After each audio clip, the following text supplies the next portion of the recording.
Que nesse momento nós possamos, através da Tua palavra, sermos lavados. Que possamos ser saciados pela Tua palavra, porque ela é viva, ela é eficaz, ela transforma, ela muda as nossas vidas, ela molda o nosso coração. Por isso te pedimos, fala conosco, mostra-nos quem Tu és, mostra-nos a Tua glória, para que então, diante do Teu poder, possamos caminhar em santidade, possamos caminhar como Jesus Cristo caminhou, parecidos com Ele, para a glória do Deus Pai. Glórias ao nosso Deus, sejam todos muito bem-vindos numa noite maravilhosa. Eu me perdi no tempo, não sabia que já estava na hora de eu subir, tão inebriado que eu estava com esse tempo de adoração. Se você nos visita pela primeira vez, você é muito bem-vindo a esse lugar. Espero que você tenha sido muito bem recebido.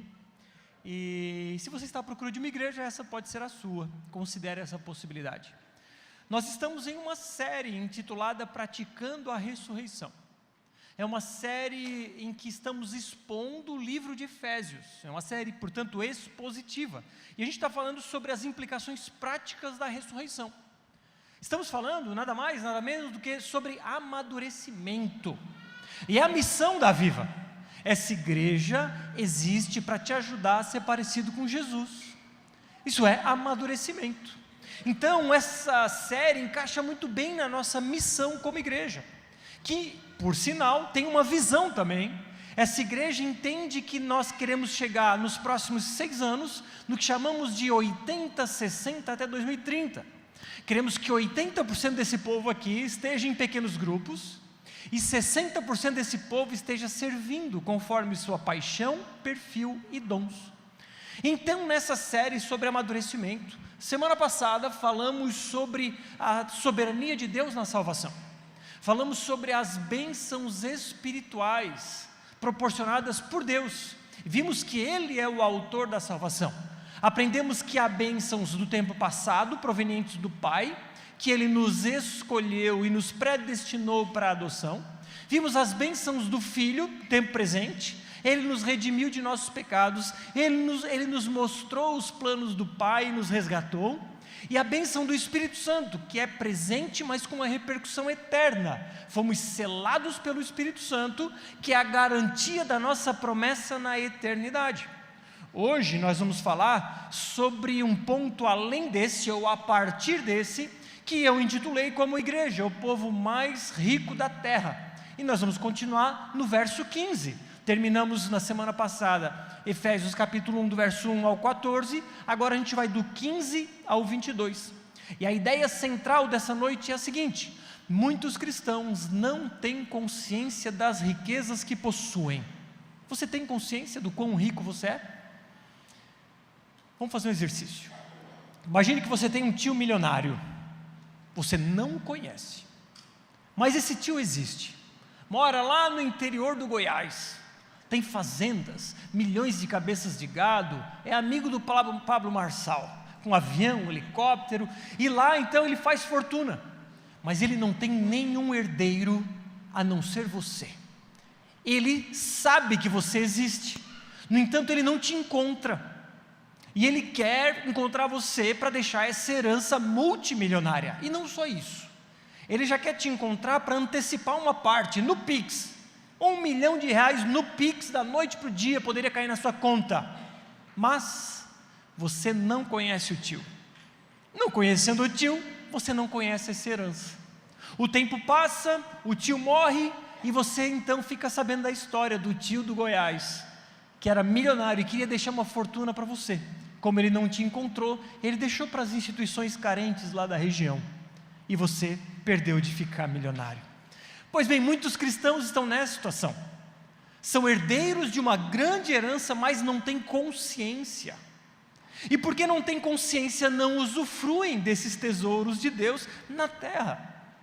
A pregação de hoje é mais ou menos, sabe aquele e-mail que você recebe? Se você trabalhou fichado do ano de 1982 a 1987, talvez você tenha dinheiro no PIS/PASEP. É mais ou menos assim, PIS/PASEP. Eu sei do que se trata porque eu tive aula de estudos sociais. E na aula de estudos sociais, essas aulas da 5ª série, do meu tempo, a gente aprendia essas coisas. E não só isso. Eu lembro que a aula de estudos sociais vinha logo depois da aula de técnicas agrícolas. Nós íamos segunda-feira, 7 da manhã, 7h30, a 0 graus, arrancar mato congelado da horta, para ganhar uma cenoura no final de 6 meses. Enfim, passado. Mas volta ao assunto de hoje. A riqueza de Deus que nós não estamos cientes. Temos tesouros. Mais especificamente, nós vamos ver hoje 3 grandes tesouros que estão, por assim dizer, escondidos. E por causa disso, não temos consciência deles, e porque não temos consciência, nós não estamos usufruindo deles. E porque não estamos usufruindo deles, não estamos amadurecendo. Muitos cristãos não amadurecem porque não têm consciência dessas riquezas, que são uma esperança, uma herança e um poder. Sobre essas 3 coisas vamos falar. Semana passada vimos que Deus é o autor das bênçãos espirituais. Como disse, o Pai nos predestinou e nos escolheu, o Filho nos redimiu, nos revelou o plano e nos fez herdeiros, e o Espírito Santo nos selou para garantir nosso resgate na herança eterna. Agora, com base nessas bênçãos espirituais, com base na graça da salvação, Paulo continua desenvolvendo a sua carta. Lembra? Isso é uma carta escrita a um povo, aos Efésios, na cidade de Éfeso. E esse trecho que a gente vai ver hoje é a oração de Paulo. Paulo ora nesse trecho, ele escreve uma carta e ele diz: eu oro, taraná, taraná, taraná. E ele então faz uma oração ali breve. Ele não ora por bens materiais, ele não pede saúde, ele não pede felicidade, ele não pede prosperidade. Paulo tem outro foco nessa oração. E você vai perceber que ele tem 2 orações nesse trecho. Primeiro momento ele ora uma oração de gratidão. Na sequência ele faz uma oração de intercessão. E é esses 2 pontos basicamente que a gente vai ver nesses 7 versos, se não me engano.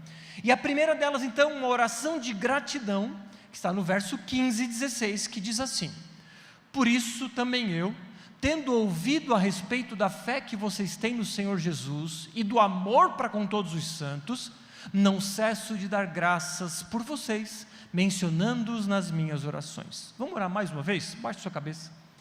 Deus, obrigado pelas bênçãos espirituais. Agora eu rogo para que o Teu Espírito Santo nos revele elas, para que fiquem muito evidentes em nossas vidas, e tenhamos a consciência por meio do Teu Espírito Santo, e experimentemos essas bênçãos em nossos dias. Que o Teu Espírito nos revele nessa noite, transformando o nosso entendimento e transformando as nossas vidas, e que o Senhor me use para a Tua glória, em nome de Jesus, amém. Pois bem, lembre-se, isso é uma carta. Paulo está escrevendo uma carta para uma igreja. Obviamente, os assuntos estão conectados. Ele escreve uma linha, escreve outra linha e vai escrevendo assuntos conectados. Isso mostra que nós não podemos ler a Bíblia com versículos isolados, sem saber de onde esse versículo veio. Ver um versículo isolado do seu contexto pode trazer má interpretação. Porque imagine a seguinte situação: você recebe um áudio de 10 minutos daquele seu amigo amado irmão. 10 minutos de áudio. Acelerar em 2 vezes não é suficiente, porque você ainda vai levar 5 minutos para ouvir. Aí, de forma estratégica, você acelera o áudio lá para o minuto 5. Vou resumir aqui, de repente eu pegando aqui dos 5 em diante eu consigo entender o que ele está querendo dizer. E aí você acelera o áudio para o minuto 5 e ele diz: você viu frango? Aí você para e pensa: frango. Bom, hoje é domingo. Ele deve ter comprado o frango ali na frente do Giasse, ali o frango assado, e teve aquele frango maravilhoso. Ou não, ou talvez você pense: não, ele foi no jogo do Criciúma semana passada, final do Catarinense, o goleiro Gustavo levou um frango. Ou não, talvez aquele amigo de vocês que é um gurizão, que é imaturo, e ele chamou o gurizão de frango. Você não entende, você não sabe que frango ele está falando. Ou talvez a granja do tio dele, que comprou um monte de galinha e tinha um galo lá que era um grande frango, sei lá. Você não sabe que frango ele está falando, a não ser que você escute os primeiros 5 minutos. Assim deve ser a leitura bíblica. Se você não faz uma leitura sequencial, você pega um versículo isolado, você não sabe onde ele está inserido. Óbvio, se você sabe, tudo bem, mas se você não tem conhecimento bíblico, não tem familiaridade com as Escrituras, aquele verso isolado pode te gerar confusão.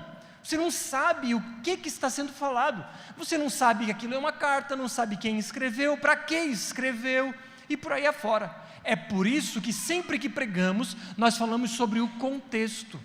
E é por isso que nessa série estamos falando verso a verso da carta de Paulo aos Efésios, que contém 6 capítulos. Pois bem, então nós vamos ler esse trecho com base no que Paulo escreveu antes, porque olha como ele começa. Por isso. Por isso o quê? Por isso o quê? Ele diz: por isso não cesso de dar graças a Deus, graças por vocês. Por isso Paulo não parava de agradecer a Deus por eles. Mas por isso o quê? Qual era o motivo de sua gratidão? Percebe? Essa era a oração de Paulo. Não paro de dar graças por vocês. Por que Paulo agradecia? Se eu não ler o que vem antes, eu não vou saber do que se trata. Quando eu leio os versos 13 e 14, eu descubro. Ele diz: nele também vocês, depois que ouviram a palavra da verdade, o evangelho da salvação, tendo nele também crido, receberam o selo do Espírito Santo da promessa. O Espírito é o penhor da nossa herança, até o resgate da sua propriedade, em louvor da sua glória. Ele era grato, porque o povo de Éfeso havia escutado o evangelho da salvação, havia sido selado pelo Espírito Santo e havia recebido uma promessa de uma herança futura. Ele era grato pela salvação do povo. Paulo está dizendo assim: imagine alguém escrevendo uma carta para o nosso povo da Viva. Povo da Viva, eu sou grato a Deus porque vocês foram salvos. Paulo, em outra ocasião, na carta aos Romanos, fez uma oração diferente. Ele disse: eu oro pela salvação dos judeus. Então percebe que para os Efésios, Paulo ora agradecendo o Senhor, obrigado porque eles foram salvos. Para os romanos ele diz: eu oro para que os judeus sejam salvos. O que isso significa? Significa o que falamos semana passada, que a salvação pertence ao Senhor, é um dom de Deus. E se ela pertence ao Senhor, nós devemos agradecer a Deus. Significa que as bênçãos espirituais não são mérito humano, porque imagine se fosse conquistado pelos Efésios. Paulo escreveria a carta diferente, ele diria assim: Efésios, parabéns porque vocês escolheram Jesus. Eu estou muito feliz com a escolha inteligente de vocês. Que bom que vocês escolheram pelo melhor caminho. Não, ele diz: Deus, obrigado porque o Senhor os salvou. A salvação pertence a Deus. E aqui a gente tem uma primeira lição. A primeira lição é: precisamos agradecer a Deus porque Ele nos salvou. Precisamos agradecer a Deus porque Ele salvou os nossos irmãos. E precisamos pedir a Deus para que Ele salve aquelas pessoas que amamos. Então, se ele ora para agradecer o que Deus deu, é porque ele via algo claro, uma evidência clara de que aquilo era real. Olha só o que o verso 15 diz: por isso também eu, tendo ouvido a respeito da fé que vocês têm no Senhor Jesus e do amor para com todos os santos. Então, Paulo estava ouvindo falar daquele povo a respeito de duas coisas: da fé e do amor. Essas duas palavras costumam vir juntas na Bíblia, fé e amor, como dois lados de uma mesma moeda. Olha o que Paulo diz aos Tessalonicenses: agora, porém, com o regresso de Timóteo vindo do meio de vocês, trazendo-nos boas notícias a respeito da fé e do amor que vocês têm. Na segunda carta de Paulo aos Tessalonicenses, ele diz: irmãos, devemos sempre dar graças a Deus por vocês, como convém, pois a fé que vocês têm cresce cada vez mais, e o amor que todos vocês têm uns pelos outros vai aumentando. Fé e amor são duas marcas distintivas de um cristão. Uma coisa não vem desassociada da outra. Fé em Jesus e amor pelos santos. Lembra que santo não é alguém que fez algo muito grandioso para Deus necessariamente. Todos somos santos. Santo significa separado para ser ofício de Deus, para ser instrumento de Deus, separado para um ofício sagrado. Nós somos santos porque fomos separados para um ofício sagrado. Pois bem, ele diz, olha, eu agradeço a Deus porque vocês foram salvos. E a evidência disso é que eu ouvi falar que vocês têm fé em Jesus e amor pelos santos. Agora a pergunta que não quer calar é vocês, e eu, e nós.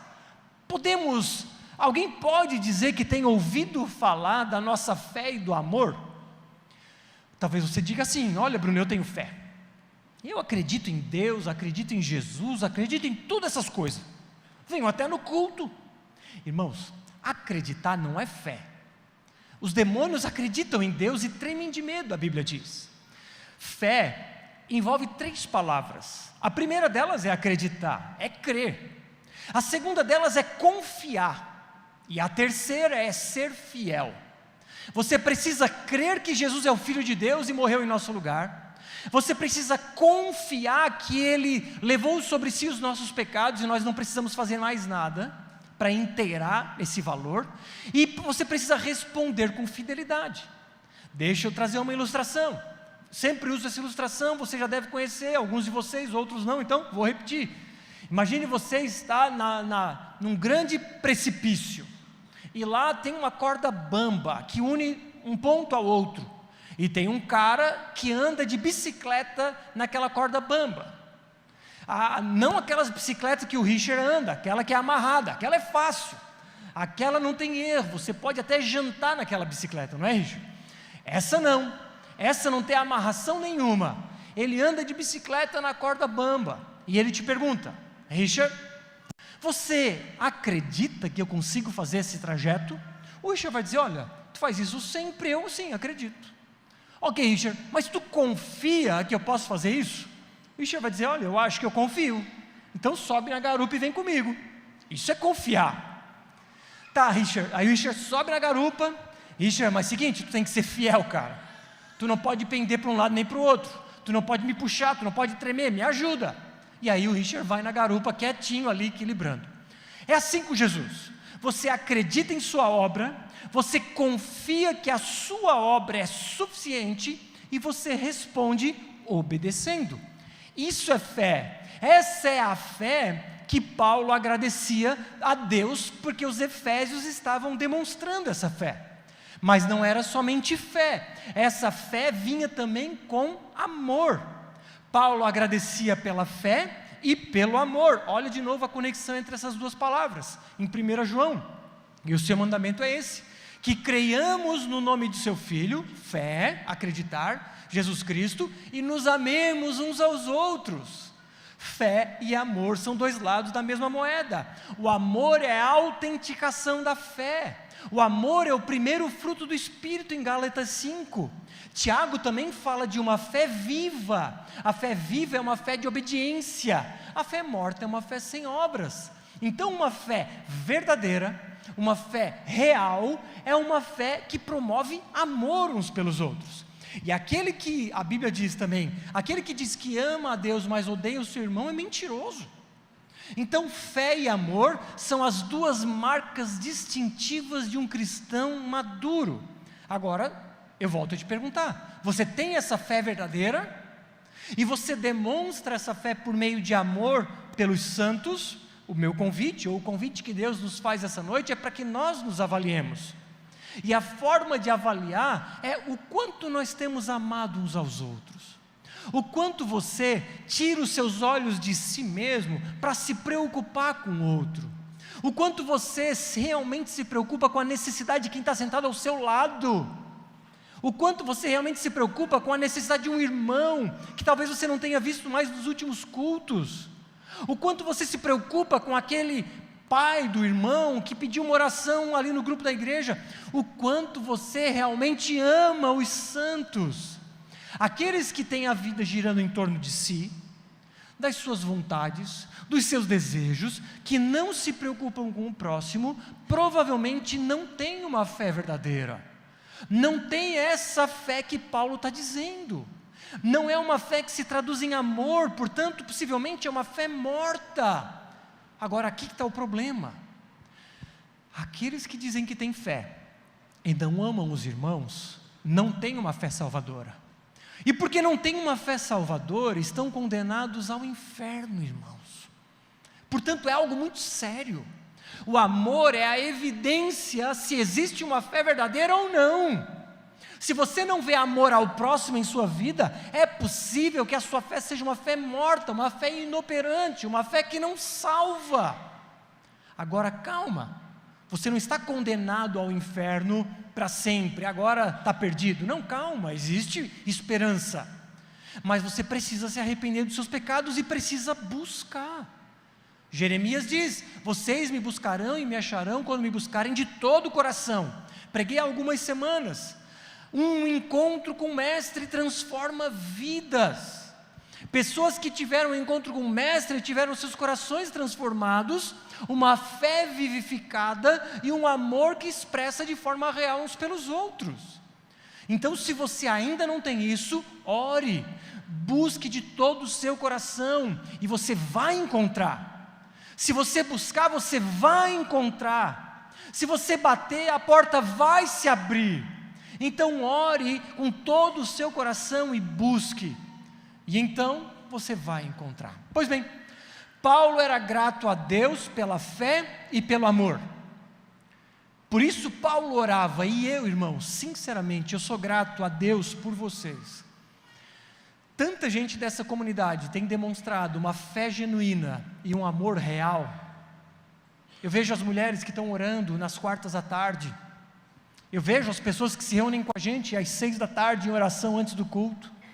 Eu vejo os facilitadores de pequenos grupos recebendo em suas casas pessoas, abrindo suas casas para discipular essas pessoas. Eu vejo os líderes de ministério que abrem mão do seu tempo, de sua rotina, do seu sábado à tarde, às vezes para fazer reuniões com o seu time. Eu vejo isso nos voluntários, tempos de frio, de chuva, por exemplo, recebendo vocês e cuidando dos carros na rua, recebendo na porta, cuidando das cadeiras, da limpeza, do ministério infantil, do pré-teens, dos teens, dos jovens, enfim. É muito evidente a fé e o amor que boa parte, eu diria a imensa maioria dessa comunidade tem demonstrado, tem evidenciado. Agora, isso não é mérito, isso é graça. Por isso eu agradeço a Deus por esse amor que vocês têm demonstrado.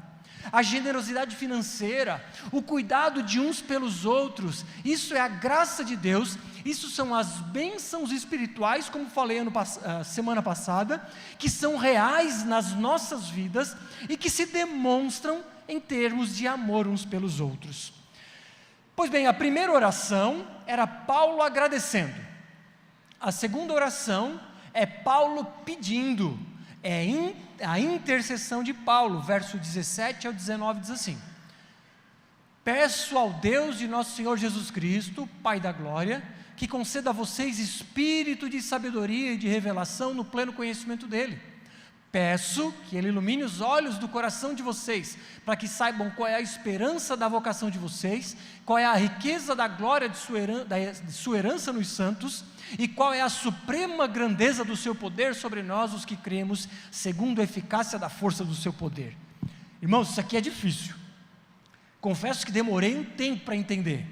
Precisei jogar as palavras, as frases de um lado para o outro, precisei ler outros teólogos. Não é fácil, por isso eu peço a atenção de vocês, para que vocês entendam o que eu vou explicar. E eu espero que eu seja didático para que você entenda. Primeiro, Paulo agradeceu. Obrigado, Deus, pela salvação deles. Eles demonstram fé e amor. Agora, Deus, eu peço. O que Paulo pede? Ele pede duas coisas. Peço que conceda a vocês, peço a Deus que Ele conceda a vocês espírito de sabedoria e de revelação no pleno conhecimento dEle, e peço que Ele ilumine os olhos do coração de vocês. Paulo pede duas coisas: espírito de sabedoria e de revelação, e que ilumine os olhos do coração. Ou seja, Paulo está pedindo discernimento espiritual. Paulo está pedindo para que Deus abra os olhos espirituais daquele povo para enxergar uma coisa, melhor dizendo, enxergar três coisas. Então, com essa oração ele pede para que eles saibam qual é a esperança da vocação de vocês, qual é a riqueza da glória da sua herança nos santos, e qual é a suprema grandeza do seu poder sobre nós. Olha só, para facilitar eu desenhei. Vamos lá, Paulo, esse foi o melhor que eu pude, óbvio que eu não fiz a mão. Paulo ora por duas coisas: Senhor, dá espírito de sabedoria e revelação, e abre os olhos do coração desse povo, ilumina. Para que Paulo ora, pede essas duas coisas? Para que Deus desse consciência sobre a esperança da vocação, a riqueza da herança e a grandeza do poder. Então, resumidamente, Paulo roga: Deus, abre os olhos espirituais deles, para eles enxergarem as bênçãos espirituais. Nós enxergamos aquilo que palpamos, experimentamos e sentimos, mas só o Espírito pode abrir o nosso espírito, para que a gente enxergue essas coisas espirituais. Vamos por partes. Primeiro ele pede então: peço espírito de sabedoria. O que é isso? É uma entidade? Será que é um espírito desencarnado, de um santo que morreu, um espírito evoluído que vai lá e ele te dá sabedoria? Não tem nada disso. Há 15 anos atrás eu pensava assim, quando eu era espírita, mas não tem nada disso, não é uma entidade. Ele está pedindo que o Espírito Santo, que ele é o espírito de sabedoria. Nessa versão o espírito está em letra minúscula, mas de forma adequada deveria estar em letra maiúscula. Então ele está pedindo: Deus, que o Espírito Santo dê a sabedoria ao povo, a sabedoria de Deus, que o povo enxergue como o Senhor enxerga, para que possam enxergar as bênçãos espirituais. É isso que ele está pedindo. Ele não só pede o espírito de sabedoria, mas também de revelação no pleno conhecimento dele. O que é espírito de revelação? Será que é uma entidade que faz adivinhar a CPF? Será que é um espírito desencarnado que faz adivinhar futuro? Eu vou lá na irmãzinha, que a irmãzinha ora e revela o meu futuro, porque ela tem espírito de revelação. Irmãos, percebe o perigo de ler um trecho isolado do seu contexto? Se a pessoa lê isso, revelação do pleno conhecimento dele, opa, eu quero essa revelação, e não entende que ele está falando sobre as bênçãos espirituais, que ele está falando sobre enxergar, sobre estar ciente do quê? De que fomos escolhidos, predestinados, selados, redimidos, amados e por aí fora. É sobre enxergar além do que os olhos veem, porque nós enxergamos o que experimentamos, as bênçãos materiais que também muitas vezes vêm de Deus. Nós enxergamos a comida na mesa, que vem de Deus. Enxergamos a nossa casa, que vem de Deus, a roupa que nos veste, que vem de Deus. No entanto, discípulos maduros focam nas bênçãos espirituais. Discípulos maduros conseguem enxergar o que os olhos não veem. E eu te pergunto: você tem enxergado? E porque você enxerga, você valoriza o fato de que você é escolhido, amado, adotado? Irmãos, olha só, presta atenção, muita atenção. Talvez você esteja achando esse papo muito subjetivo, muita viagem, porque você precisa tocar, você precisa sentir, você precisa ver. Mas Jesus diz: bem-aventurados aqueles que não viram e creram. Tomé disse: eu só acredito se eu tocar em sua mão furada. Jesus diz: estou aqui, Tomé, toca. Mas bem-aventurados os que não viram e creram.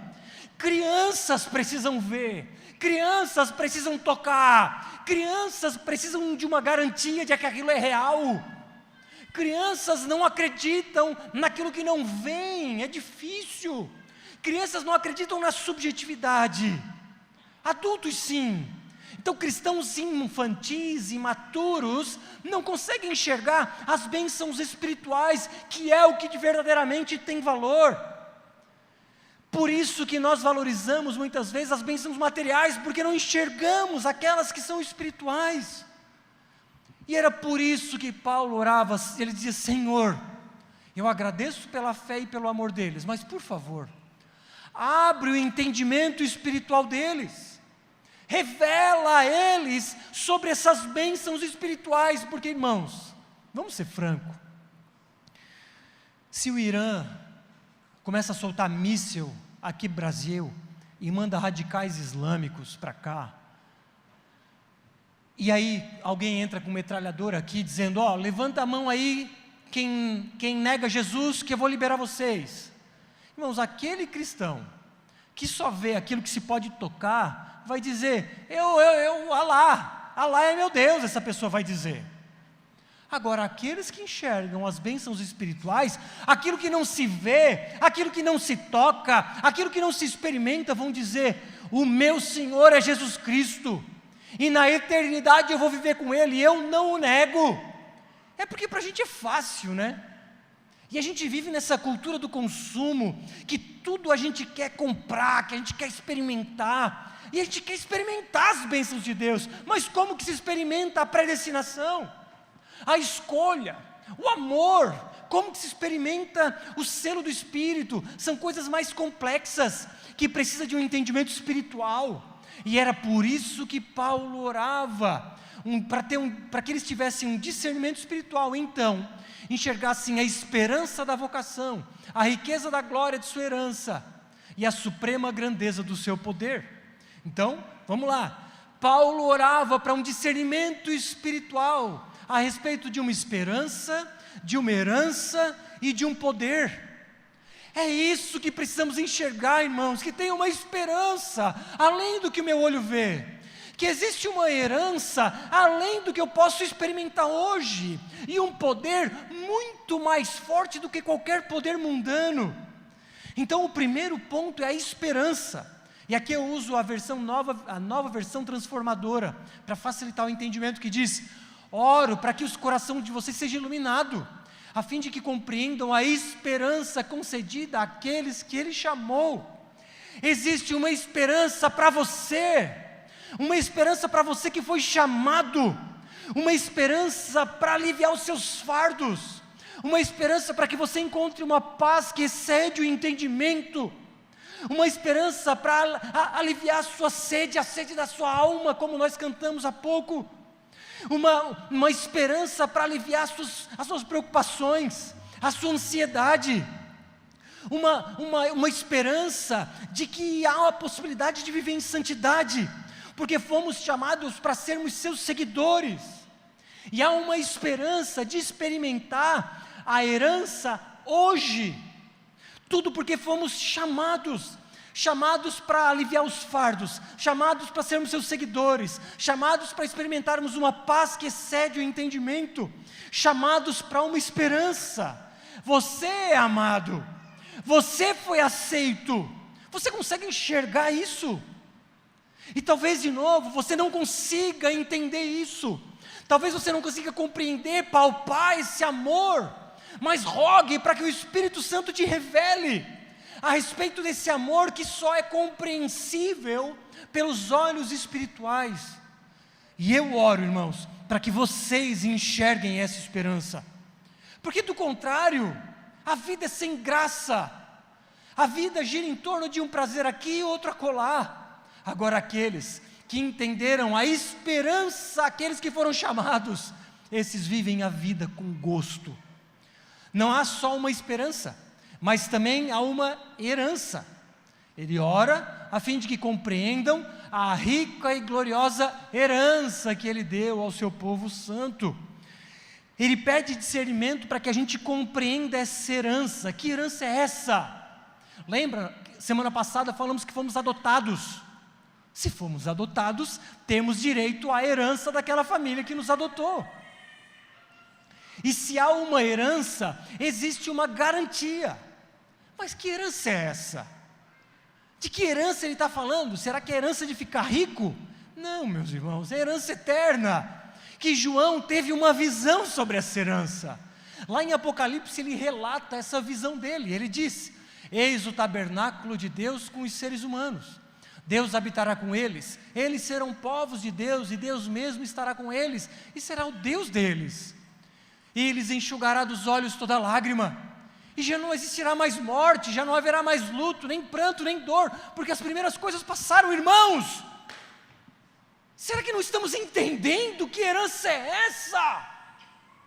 Será que não estamos compreendendo, estamos tão apegados àquilo que essa terra nos promete, que esquecemos de olhar para as coisas eternas?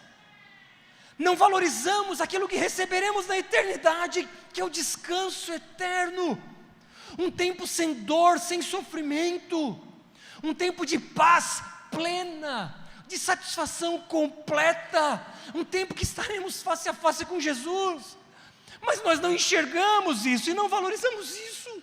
Sabe o que a gente valoriza? Comer um x-salada agora no final do culto. Não que não possa, está tudo bem, mas que os nossos olhos não estejam fixos nos prazeres momentâneos que a terra oferece.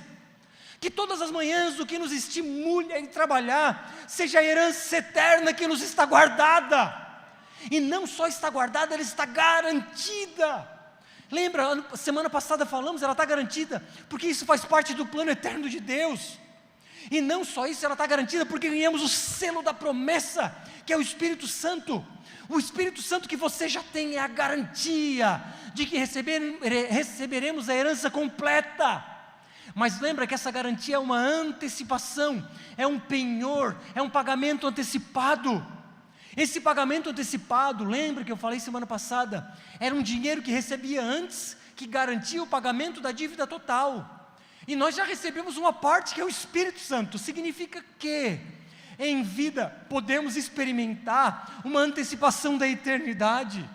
Nós podemos experimentar agora, hoje, uma paz que excede o entendimento.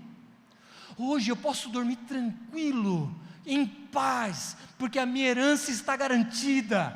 Ainda que amanhã acorde 6 da manhã para trabalhar, mas eu acordo com alegria, porque a minha herança me está garantida.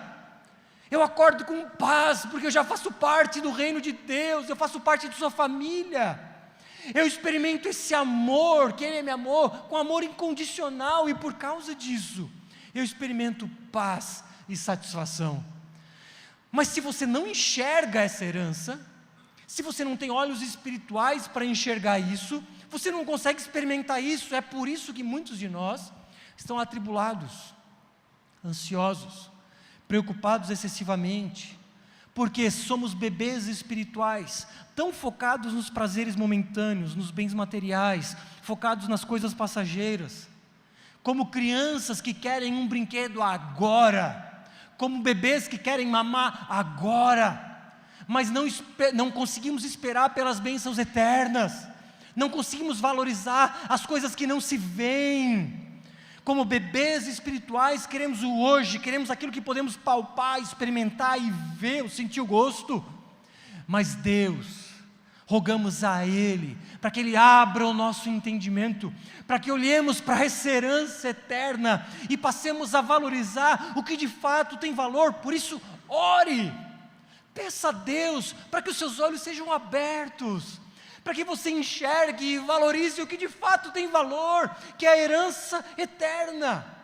Por isso então Paulo ora: Senhor, abre os olhos deles, para que eles entendam a esperança do chamado e a herança. Agora ele fala sobre uma terceira coisa, o poder, o insuperável e grandioso poder de Deus. Também oro para que entendam a grandeza insuperável do poder de Deus para conosco, os que cremos. Que poder é esse? Beleza, tem uma esperança, tem uma herança, mas que poder é esse que precisamos enxergar? Paulo explica isso nos versos seguintes.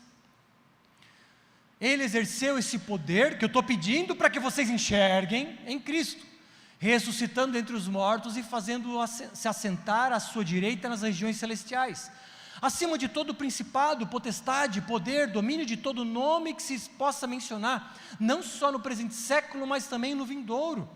E sujeitou todas as coisas debaixo dos pés de Cristo, e para ser o cabeça sobre todas as coisas, o deu à igreja, a qual é o seu corpo, a plenitude daquele que a tudo enche em todas as coisas. Que poder é esse?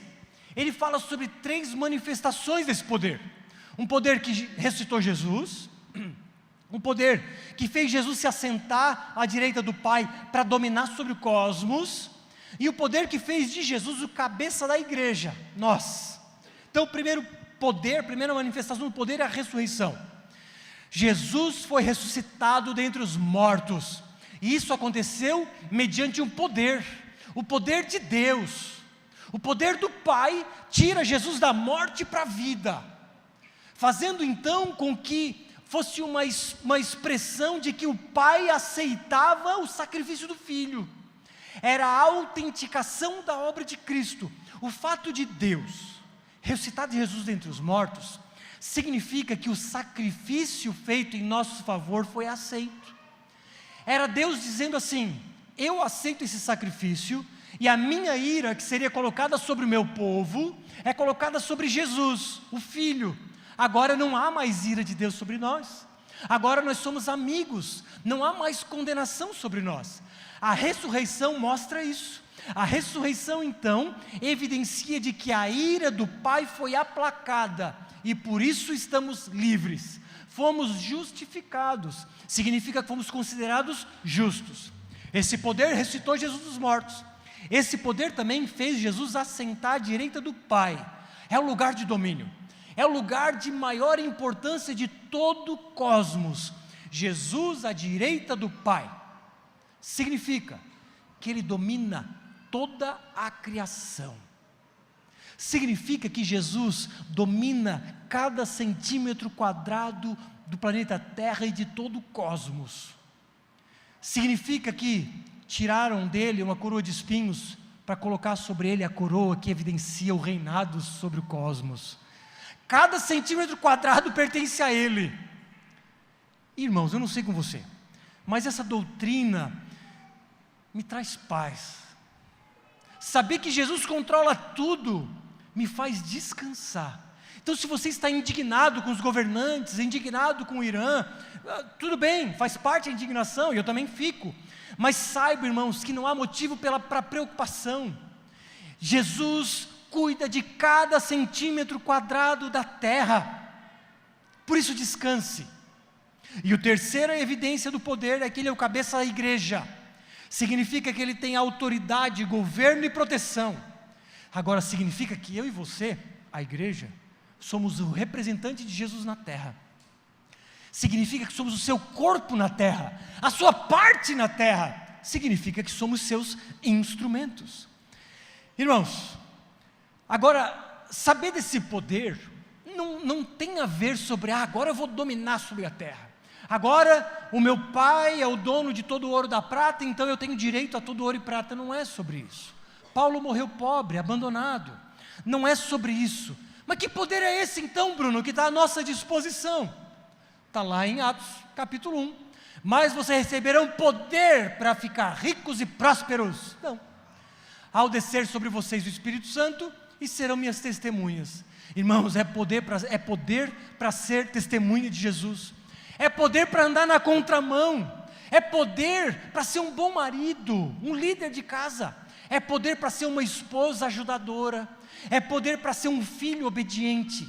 É poder para ser pais que conduzem os seus filhos na palavra. É poder para ser um funcionário obediente. É poder para ser um patrão que cuida dos seus funcionários como se estivesse cuidando de Jesus. É poder para fazer discípulos. É poder para viajar a outros continentes espalhando as boas novas. É poder para espalhar o amor de Jesus. É poder para ajudar os carentes. É esse tipo de poder que Ele nos proporciona. É poder para tirar o meu olho do meu próprio umbigo e olhar para o outro. É poder para eu me considerar inferior a quem está ao meu redor.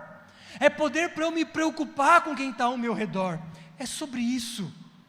Agora eu te pergunto, você está ciente desse poder? E você está usufruindo desse poder? Ore por isso, irmãos. Porque a oração de Paulo é para que tivessem discernimento sobre esse poder. Portanto, Paulo orava por 3 coisas. Senhor, abre o entendimento deles, para que eles reconheçam uma esperança, uma herança e um poder. E eu te pergunto, você entende essa esperança? E você vive por ela? Você compreende essa herança e espera ela, e você compreende esse poder e usa ele. O problema, irmãos, é que muitos cristãos não têm consciência das riquezas que possuem. Muitos cristãos não têm consciência de tudo isso que falamos hoje. Então, vamos concluir dizendo que Paulo tinha 2 motivos de oração. Primeiro, ele agradecia pela fé e pelo amor do povo. Eu agradeço pela fé e o amor que vocês têm expressado. Mas Paulo também intercedia sobre: Senhor, abre os olhos do meu povo, para que compreendam essa esperança viva, para que compreendam essa herança gloriosa, e para que conheçam esse poder maravilhoso.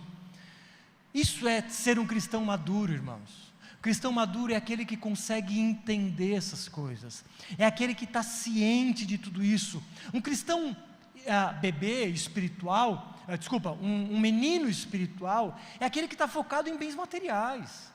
De novo, Deus nos abençoa com essas coisas, graças a Deus pelas bênçãos materiais, mas o foco principal do Evangelho não é esse.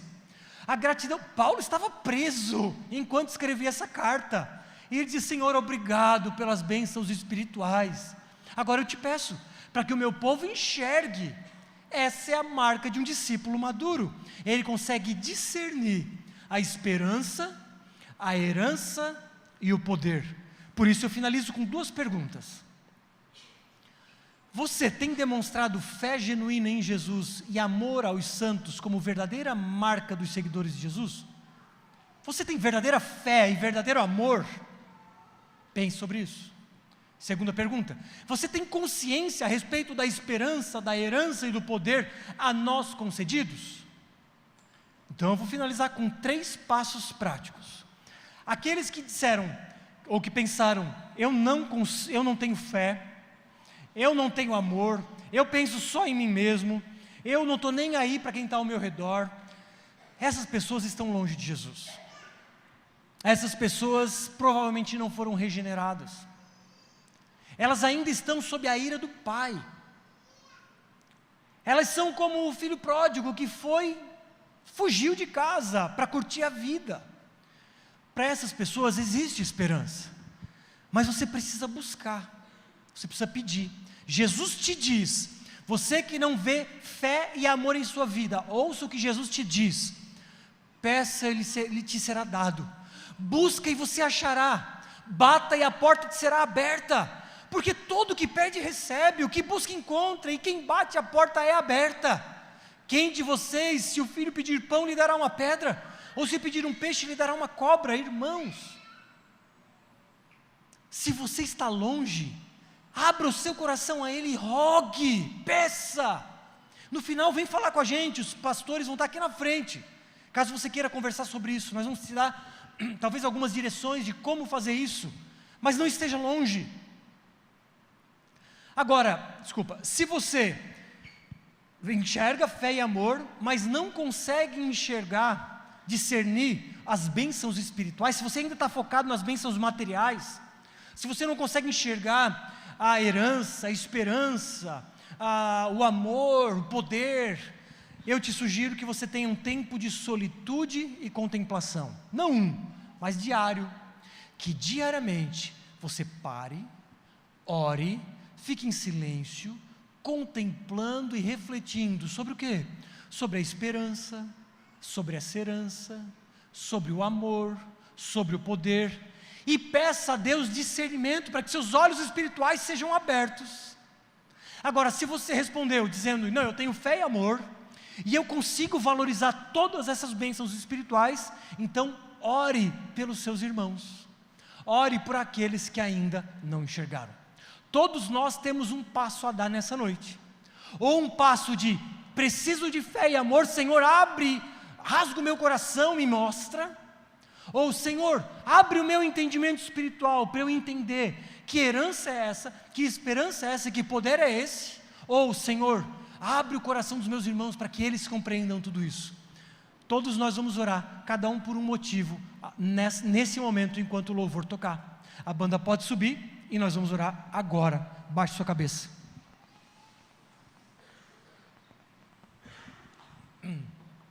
Senhor, eu rogo, primeiro por aqueles que não conseguem enxergar verdadeira fé e verdadeiro amor em suas vidas, que nesse momento, o Teu Espírito Santo vá ao encontro de cada um destes, sejam aqueles que estão aqui me ouvindo neste lugar, ou aqueles que me ouvem pela internet, ao vivo ou gravado, que o Teu Espírito Santo, conhecendo cada um destes, vá ao seu encontro e promova uma transformação genuína, que eles tenham um encontro com o Senhor ressurreto, que eles tenham uma experiência de genuína conversão, e passem a experimentar uma fé e um amor verdadeiros. Agora, para aqueles que já têm fé e amor, mas ainda estão focados em si mesmos, ainda nas coisas materiais, não conseguem discernir as coisas espirituais, não conseguem enxergar a esperança, não conseguem enxergar a herança eterna, e não conseguem enxergar esse poder supremo, e por causa disso não conseguem usufruir de tudo isso. Por favor, Espírito Santo, abre o entendimento espiritual deles, para que tenham seus olhos espirituais abertos e compreendam a profundidade das realidades espirituais. Por favor, meu Deus, e aqueles que enxergam tudo isso, que sejam amadurecidos cada vez mais, para que continuem orando por aqueles que ainda não enxergaram. Por fim, Deus, eu peço para que cada um aqui, dentro do seu nível de maturidade, alcance um novo nível. Eu rogo para que o Teu Espírito Santo nos dê esse novo passo de amadurecimento, cada um dentro do seu nível. Por favor, Deus, ajuda-nos a sermos mais parecidos contigo. Amplia o nosso entendimento espiritual, para que vivamos por essas causas espirituais, para que não vivamos mais com os olhos fixos no que a terra há de comer, mas que possamos fixar os nossos olhos naquelas coisas eternas, que a traça não corrói, que o tempo não destrói, aquele tesouro imperecível, que é o descanso eterno. Que os nossos olhos desde agora estejam focados nas coisas eternas, no tempo em que experimentaremos a comunhão contigo face a face, onde não haverá mais choro, dor, sofrimento ou morte, onde experimentaremos a paz e a satisfação plenas na Tua presença. E eu rogo, Senhor, para que experimentemos tudo isso em alguma medida antecipadamente agora. Nos ajuda a experimentar essa paz. E eu peço pela vida da Jéssica, Deus, que está grávida e com um bebê já tendo algumas contrações, mesmo ainda não estando no momento. Senhor, rogamos para que o Teu Espírito Santo esteja cuidando dessa gravidez, para que o bebê possa se desenvolver da melhor forma possível, e que o parto seja no momento em que o Senhor preparou. Usa toda a equipe médica, Senhor, e poupa esse bebê de sofrimento, poupa a Jéssica do sofrimento, e que o pequeno Samuel venha com muita saúde, e que a Jéssica se recupere também plenamente, e que essa família seja abençoada. Visite-os nesse momento, trazendo a Tua paz que excede todo o entendimento, em nome de Jesus, amém. Vamos cantar em pé, adorar o nosso Deus por essas bênçãos maravilhosas.